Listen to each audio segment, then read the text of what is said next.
Welcome back to Mountain View Homestead. This is Andy here to welcome you to another Cooking Outside. Now it's Sunday as I record this, and we've got the Blackstone ready to go because we've been cleaning up the yard. Got the fire going beside me, and it's leftovers. So it doesn't always have to be something that you're cooking that's fancy, that you've really went over the top for. Today, we're just doing a quick, easy chicken stir fry. Join us and see what we got cooking. All right, so I'm gonna get the Blackstone fired up. You'll notice the igniter is no longer in this, so I've got to get it cranked up, and we're gonna start it with a little stick lighter. So we're gonna get this going. All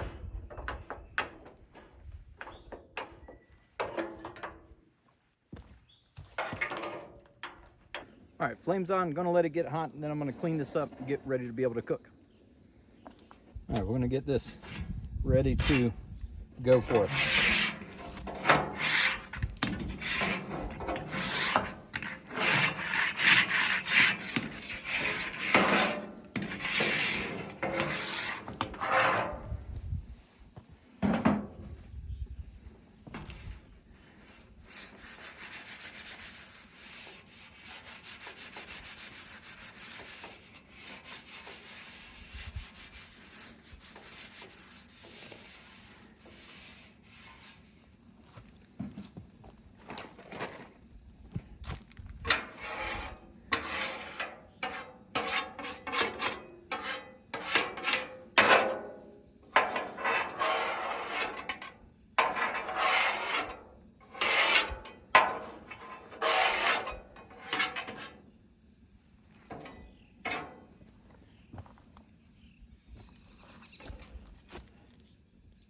All right, so this needs to go a little bit longer. It's not quite up to temp, but I'm gonna let it come up a little bit warmer with the entire top until I can feel that heat coming off of it. Then I'll go with a little bit of avocado oil that's gonna go on there.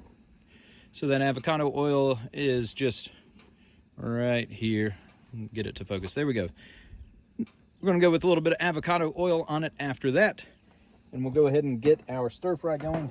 Today, for the stir fry, we're gonna make it simple. Simple makes sense, right? So we're just gonna do the steaming easy peas and carrots along with 2 bags of the riced veggie cauliflower from Green Giant. We are trying to watch with that, so we'll do 2 bags of this. And then I've got some leftover chicken that we're gonna put on there that I've already diced up. And then last, we'll finish it off with some Kikkoman stir fry sauce.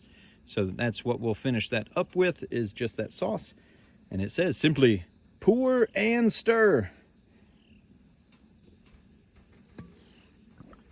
Go with that avocado oil down on the surface. I just want to get a good coat with that. Nothing crazy. We don't want to make a big gummy mess on the top here with our oil. And I've got a slight pitch on this that comes down here into the corner. You can probably see there was a little bit of residual that was down there from the oil when I cooked last time. I do want to buy some leveling legs because we're not on a deck, we're outside. We're just actually on the kind of the stone patio area around the fire pit with the Blackstone. And we will get a little bit that always tends to want to go that way. So I just know that. I go a little bit heavier on this side knowing it's going to come down here. All right, so with our leftover chicken, I always date everything. This was cooked just a couple days ago, like I said, and I'm gonna go ahead and put it out. This has some Dano's seasoning on there, a little bit of salt and pepper in that, some herb mix, but I'm gonna spread it out and let it be warming up while we get our veggies on here as well with the cauliflower and the peas and carrots. I did pre-microwave these a little bit. Normally you would throw a bag in for about 6 minutes alone. I threw both of them in there for 6 minutes. I knew it wouldn't cook it all the way, but I did want to start warming things up. And that way it wasn't going to totally have to come from frozen out here on the griddle.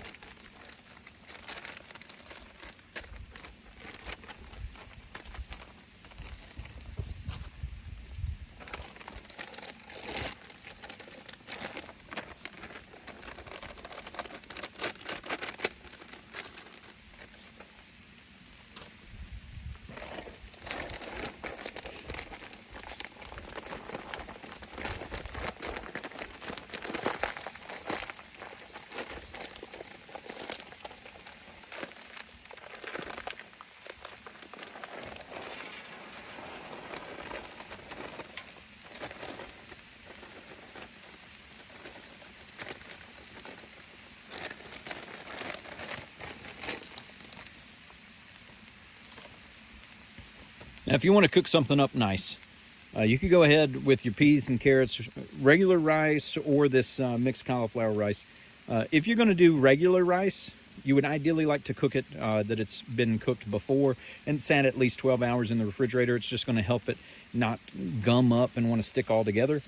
But this, I think, will be fine. We'll find out, though.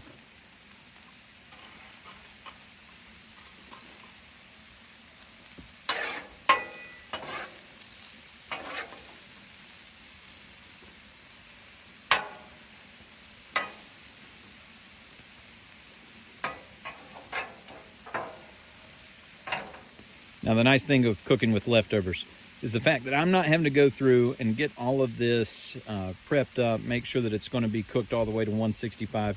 I already got it there before. It's going to get there a whole lot quicker this time, so it's going to make that simpler for us. Peas and carrots were not pre-cooked. You can see those are still frozen. I think I'm going to get enough heat off the grill for those to be able to warm up fairly quickly, and we'll be good with that.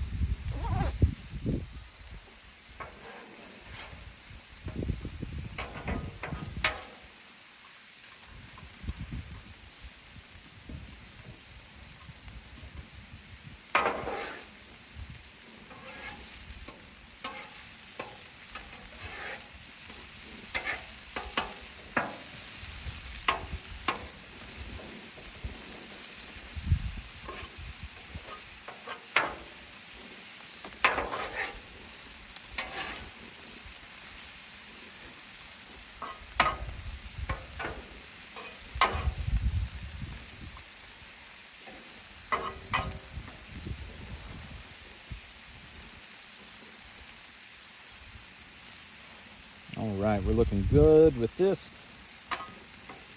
We're going to check back here in just a minute and see how things are coming along. I'll bring you guys along with me. The nice thing about stir fry is it doesn't take a long time. We started this, we're about, I don't know, 5 minutes into the entire cook.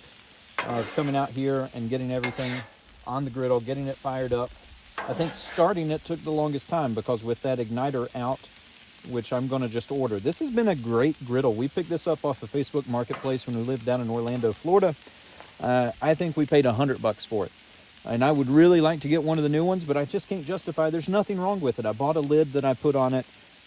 It looks well worn, but the top is in great shape. It cooks very evenly. And I have a hard time with parting with things that still function. That's just one of the things of us being a little bit more frugal with stuff, that you don't part with things unless you really, really have to. And with that, I try to see if I can fix them first before totally giving up on them. So if I look up and the part to fix that with the igniter costs $20 and I'm back in business, sounds a lot better than putting $400 or $500 out for a new 36-inch griddle. I always have my eye out, though. If I get a good deal on one, I will pick one up. If I can find another one for $100 that looks good, just needs some work done on the top, maybe re-seasoned, then I'm okay with that.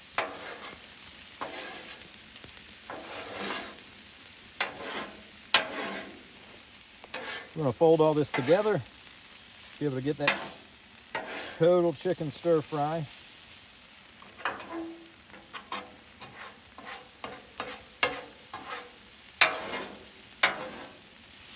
Now I want to try to spread this out while I'm cooking it. I don't want everything in just one zone. And the reason is because if you leave it in a certain area for the entire time and it was kind of lumped up, you might get a little bit colder spot than having it spread out. If I can spread it out evenly, it's being able to get more of that surface used. And especially as we go with this sauce, we want to make sure that we're getting this on as much as we can and done right. Now this is made, it says, for a pound of meat. So that's what it says it's made for. And so this says it's made for a pound of meat. And we're going to go ahead and add this in. And it says a half a cup. So we'll see with this of how much we're going to get out of it. I'm going to go with about a half of the bottle. That looks like about half a cup to me. Maybe a little bit lighter. But I would rather be lighter on the flavor, and I can add more later on, then really regret if it was too much. I've got all my burners. I've left them on high for the entire time. I never back those down. I wanted to try to keep the heat in the griddle top. Get a little bit of a cook on that with the sauce.